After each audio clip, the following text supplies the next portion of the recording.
ನಮಸ್ಕಾರ, ನೀವು ನೋಡ್ತಾ ಇದ್ದೀರಾ ನ್ಯೂಸ್ ಫಸ್ಟ್ ಲೈವ್. ನಾನು ಮಧುಸೂದನ್. ಮೊದಲಿಗೆ ಹೆಡ್ಲೈನ್ಸ್. ಬಿಗ್ ಬಾಸ್ ಸ್ಪರ್ಧಿ ವಿನಯ್ ರಜತ್ ಮತ್ತೆ ಪೊಲೀಸರ ವಶಕ್ಕೆ.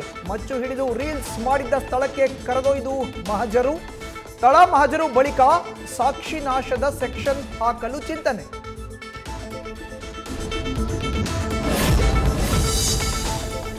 ಹನಿ ಟ್ರ್ಯಾಪ್ ಹಗರಣ ಸಂಬಂಧ ಸಂಜಯ್ ರಾಜಣ್ಣ ದೂರು. ಗೃಹ ಸಚಿವರ ಮನೆಗೆ ತೆರಳಿ ದೂರು ನೀಡಲಿರುವ ಸಚಿವ, ದೂರಿನ ಬಗ್ಗೆ ನನ್ನ ಮೇಲೆ ಯಾವುದೇ ಒತ್ತಡವಿಲ್ಲ ಎಂದ ರಾಜಣ್ಣ.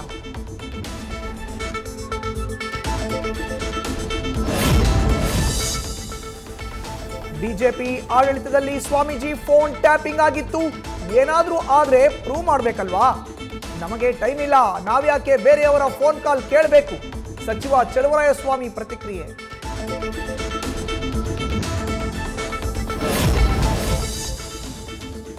ಸಾಲು ಸಾಲು ಆರೋಪದ ಬೆನ್ನಲ್ಲೇ ಮತ್ತೊಂದು ಆರೋಪ.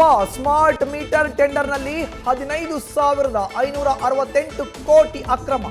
ದಾಖಲೆಗಳ ಸಮೇತ ವಿವರಿಸಿ ಆರೋಪಿಸಿದ ಮಾಜಿ DCM doctor CN Ashwath Narayan.